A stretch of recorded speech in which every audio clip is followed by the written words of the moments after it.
The soles of my shoes still carried the grease of the diner floor when I pushed open my front door that afternoon. I should have been greeted by silence. Maybe the faint smell of coffee lingering from the morning. Instead, the sharp bite of fresh paint filled my lungs. I walked down the narrow hallway and froze at the sight in my bedroom. Two men in splattered overalls moved brushes across my peach-colored walls, burying them under heavy strokes of white. My floral curtains, the ones I had stitched by hand with fabric from a market stall, were heaped in a corner like rags. My dresser, sanded and varnished across 2 long weekends, stood in the middle of the room, cans of paint balanced carelessly on its polished top. In the doorway leaned my son, Victor, arms crossed and lips curled in a grin. He looked like a man who thought the joke was on me. Beside him sat Donnie, her gaze fixed on her phone, her thumb sliding with casual arrogance. She didn't bother to stand. "Oh, you're home early," she said, her voice light, sweet in a way that never rang true. "We're just making a few changes before we move in." The brush paused midair. The workers glanced at me as if I were the intruder. My throat tightened. 12 hours in the kitchen, 12 hours of burned fingertips and aching feet, only to come home and find strangers stripping away the color I had chosen to make this place my own. I opened my mouth to speak, but Victor cut in, stepping forward with the confidence of someone who had already decided the outcome. And that was when I realized this was only the beginning of something much larger. I didn't buy these walls by chance. They were the sum of decades bent over stoves in Albuquerque kitchens. Sweat dripping down my back while orders piled up.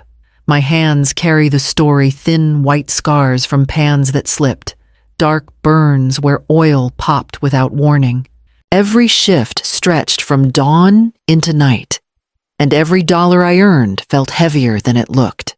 I learned early to live on less. Second-hand coats when the winters bit hard, beans and tortillas for dinner, while others ordered takeout. Shoes worn until the soles thinned. Each sacrifice slipped into a coffee tin I kept under the bed. Pennies, nickels, bills folded tight. When my co-workers spent their tips on new clothes, I reminded myself of the house I would one day claim as mine. In the early 2000s, that chance finally came. A small, stucco house in Bareilles sat on the market longer than most, worn around the edges but with bones I trusted. The price was $32,000 more than I'd ever held at once, yet exactly the number I had counted and recounted in secret. I laid the cash on the realtor's desk, my palms trembling, and walked away with keys that jingled like freedom. The first thing I did was paint the bedroom peach. I stood in the hardware store comparing swatches until I found the one that matched the sunsets over the Sandia Mountains. That color meant hope. It meant I had climbed out of rented rooms where walls were always someone else's. Victor came by often in those early years, sometimes asking for small loans when his hours were cut at the warehouse. Danny, once she entered his life, laughed at my old coffee tin and told me banking apps would do better. I smiled, but I kept saving the way I knew best. Now, standing in that room where my peach walls disappeared under their paint, I felt all those years of work and sacrifice slipping through my fingers. And when Victor stepped closer, his words carried the weight of decisions already made without me. At first, Victor and Danny only came by on weekends. Danny brought the children, who scattered toys across my living room floor, and Victor claimed he was checking in to help around the house. He would carry a hammer from room to room as if looking for something to fix, though nothing ever needed his touch. What began as short visits stretched into long afternoons, then late evenings, until it felt like my walls no longer knew silence. Danny moved through my kitchen as if it belonged to her. She opened cabinets, lined my jars of spices in the order she preferred, and shook her head at my worn pots. This is so outdated.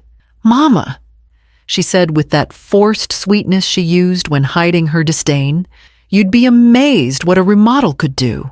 When I told her I had no plans for change, she shrugged, as though I were simply too stubborn to understand progress. Victor grew bolder. One afternoon, while I folded laundry, he jingled a set of keys in his palm. Made a copy for safety, he said, slipping them into his pocket before I could answer. If anything happens, Danny and I can check on you. The words were coated in concern, but his smile told another story. It didn't take long for their language to shift. They stopped saying your house and started saying when we sell this place. Danny spoke of a bigger property on the west side, with better schools and newer kitchens. Victor nodded along, describing how the money could be stretched with a loan. I stood at my sink, hands submerged in dishwater, listening to them plan a future where my voice didn't matter. I wanted to believe it was careless talk, just dreams spoken aloud. But every time Danny rearranged my cabinets or Victor used his new keys without knocking, I felt ownership slip further from my grasp. What I had bought with calloused hands and endless sacrifice was becoming theirs in casual conversation. That night, I sat at my kitchen table long after they left, staring at the small coffee tin where I had once hidden my savings. For the first time since I bought the house, I felt like a visitor in my own home. And when the next morning came, Danny's phone was already lighting up with messages as she whispered plans. Victor didn't think I could hear. Danny never put her phone down. At the dinner table, in the living room, even while standing in my kitchen, her eyes stayed fixed on that glowing screen. There's an app for everything now, she would say with a laugh, as though my confusion at her world of shortcuts and filters proved I was out of touch. I caught her once tilting her phone in my direction, her thumb moving fast, and I wondered if she was saving more than photographs. Victor's words cut deeper than her gestures. He leaned against the doorway one evening after supper, his tone casual but sharp beneath the surface. Mom, this neighborhood's not what it used to be. You don't want to end up alone in a bad part of town. His eyes moved slowly around the house, landing on the deed that sat in its envelope by the counter. Wouldn't it be easier if we planned ahead? You know, for everyone's sake. I smiled faintly, but my stomach knotted. These weren't offers of help. They were warnings dressed as concern, and so I started keeping my own records. Each time Danny rearranged my cabinets, I took a photo. Each time Victor brought in a new bag or box without asking, I wrote it down. I saved receipts, circled dates on a small calendar tucked inside my dresser drawer. If I was going to be pushed aside in my own home, I would at least leave a trail of truth behind me. When I mentioned the situation to Ray, my neighbor who had wired half the houses in Bareilles before retiring, he didn't laugh or brush me off. Change your locks. Isela, he said firmly. Don't wait until they change them for you. His words settled into me like a stone in water, pulling me toward a decision I had tried to avoid. That night, I placed the locksmith's number on the counter where I could see it in the morning light, knowing the next move would decide whether my house stayed mine. The locksmith's van rolled into the driveway just as the sky began to pale. I stood on the porch with Ray, both of us wrapped in jackets against the chill. The man worked quickly, his hands steady as he replaced each cylinder and cut fresh keys. By the time the sun slipped over the Sandias, every door was mine again. Ray took one of the spare sets for safekeeping, nodding in approval. That afternoon, the quiet ended. Victor's truck pulled up fast, tires crunching against the gravel. Danny climbed out first, the children trailing behind with their backpacks slung low. She pounded on the door with the flat of her hand, voice sharp. Mama, what is this? Our keys don't work. Victor's face was flushed, his jaw set tight. Open the door, he demanded, shaking the knob as though force might undo what I had done. I stayed calm. the new key warm in my pocket. "You don't live here." I told him through the door. "This is my home." The shouting drew the attention of a passing patrol car. The officer stepped out, listened to both sides, and asked to see proof of ownership. I showed him the deed and my identification. His response was simple. "She's the owner. She decides who has access." The children stood restless on the porch while Danny's voice pitched higher. Her words laced with outrage. "After everything we've done for you, this is how you treat family." I didn't answer. The officer offered them the option to collect their belongings under his supervision. Reluctantly, Victor carried out boxes, muttering under his breath, while Danny snatched clothes from the closets she had begun to call her own. By the time the truck was loaded, the sun was low again. Victor glared at me from the driveway, his voice low enough for only me to hear. "This isn't over." I locked the door behind them, the silence of the house returning like an old friend. But as evening settled, I knew their anger would not fade with the turning of a key. The pounding at my front door shook me awake before sunrise. Through the glass I saw uniforms, and my chest tightened. 2 officers stood with papers in hand, their voices clipped and official. "Mrs. Marquez, we have a warrant to search the property," one said. I stepped aside, heart thudding, as they entered. Behind them came Victor and Danny, both dressed too neatly for such an early hour. Danny clutched a folder, her smile practiced. "We're only here to settle things properly," she said, handing the officer receipts for furniture I had never purchased. New bedroom sets, an espresso machine, a flat-screen television all bought with my money, though she had signed the slips. Then came the phone records. She flipped through printed screenshots, each one showing messages that looked like they came from me. "This house is too big for me. Please come stay." Another. "Bring your things. I need company." The officer read them aloud, his eyes narrowing at me. My throat closed, because I had never written those words. Victor's performance followed. He placed a hand gently on my shoulder, his voice low with feigned concern. "Mom's been forgetting things. She asked us to move in, then later claimed she never said it. We're worried about her. Maybe she isn't safe living alone." His words painted me as fragile, confused, sliding toward something I had fought against all my life. The officers exchanged glances, sympathy mixed with doubt. "Ma'am?" one asked softly. "Have you been having memory problems?" I straightened, the sting of humiliation sharp enough to keep me steady. "No. I work full-time. I pay my bills. I have no reason to invite them here." Still, the papers in Danny's folder and the ease of Victor's lies made me feel smaller by the minute. My peach-colored walls, my dresser, my curtains. None of it seemed to matter compared to printed words I never wrote. The weight of suspicion hung heavy in the room, and I realized the battle had shifted. It was no longer just about my house. It was about my mind. As the officers moved deeper into the rooms, I clenched my hands, praying for someone who could cut through the lies. I had never been so grateful to see Ray's weathered face appear at my doorway, followed by a woman in a gray suit carrying a leather briefcase. "This is Attorney Carla Pineda," he said, his voice steady. "She'll take a look at what's been presented." Carla introduced herself calmly, then asked the officers for a moment to review the folder Danny had thrust into their hands. With a professional ease, she spread the papers across my dining table, pulling out a magnifying glass and a small device I didn't recognize. Her fingers moved briskly over the printed messages. "These texts aren't original," she announced after a pause. She tapped the corner of one page. "The metadata is inconsistent with genuine SMS records. Look here. Timestamps don't match the carrier logs, and the font alignment is typical of an app-generated conversation." She closed the folder with a decisive snap. "This is a forgery." The officers shifted uneasily, one of them rubbing his neck.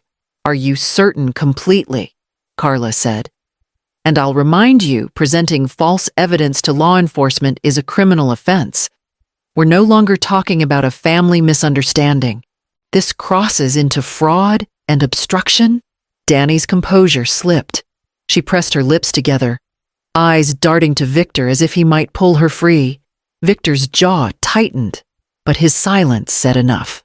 One officer turned to them, his tone firmer now. If these messages are fabricated, you both could face charges. I suggest you tread carefully. The bravado that had carried Victor and Danny into my home drained from their faces. Danny stammered. We just wanted what's fair. Her voice cracked. Stripped of the smug certainty she had worn like armor, I stood a little taller, the ache in my back easing as I watched their plan unravel. The weight of suspicion that had pressed down on me minutes earlier shifted to them.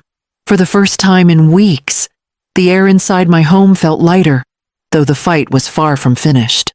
Carla gathered the papers, slid them into her briefcase, and turned to me. Now let's put your ownership on record properly. Carla asked me for my paperwork, and I went straight to the drawer where I kept everything that mattered.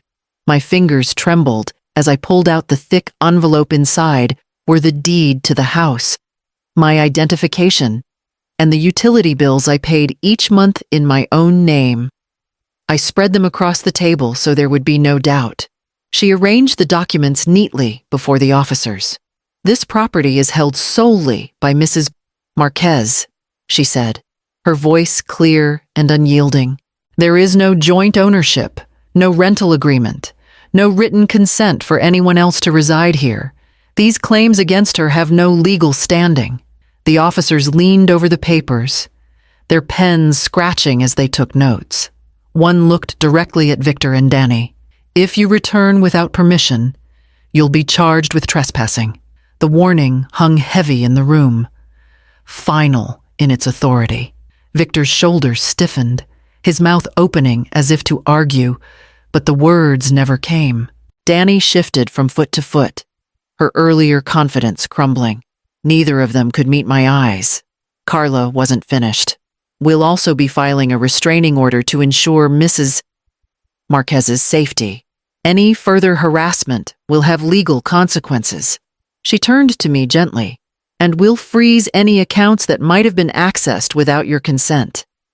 From this point forward, you protect every cent. Relief coursed through me, not as a rush, but as a steady strength filling the hollow spaces their intrusion had carved. I looked at my peach-colored walls half hidden beneath their paint and felt the balance tilt back in my favor. The officers gathered their things, and Carla closed her briefcase with a decisive click. The house was quiet again, but this time the silence didn't carry fear. It carried promise, a beginning I had nearly lost.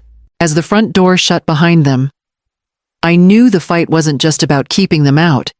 It was about deciding what kind of future I would build in the space I had reclaimed. The next weekend, I carried home 2 gallons of paint, the exact shade of peach I had chosen years ago. I spread old sheets across the floor, tied a scarf over my hair, and dipped the roller into the tray. With each stroke, the white disappeared, and the warm glow of sunset returned to my walls. My arms ached, but I welcomed the ache. It reminded me that this house was mine because I had built it with labor, not borrowed favors. By nightfall, the room breathed again, familiar and steady, as if it had been waiting for me to bring it back to life. In the mornings that followed, I turned my attention outside. I planted marigolds along the walkway, their orange heads nodding in the breeze, and desert roses in a patch of soil I cleared by hand. I knelt in the dirt, sweat beading on my forehead, feeling more alive than I had in months. Neighbors stopped to wave, some offering cuttings or tips, each small kindness stitching me closer to the community I had almost forgotten I belonged to. Ray came by with his toolbox when he heard the faucet in my kitchen had started dripping again. Together we tightened valves, wiped away the leaks, and laughed when the water finally ran smooth. "See," he said, patting my shoulder, "you're not alone in this." His words carried more weight than he knew. At the end of each day, I would sit in my restored bedroom, watching the late sun spill through the window, lighting the peach walls in a soft glow. It was more than paint. It was a promise that no matter who tried to erase me, I had the power to choose my colors again.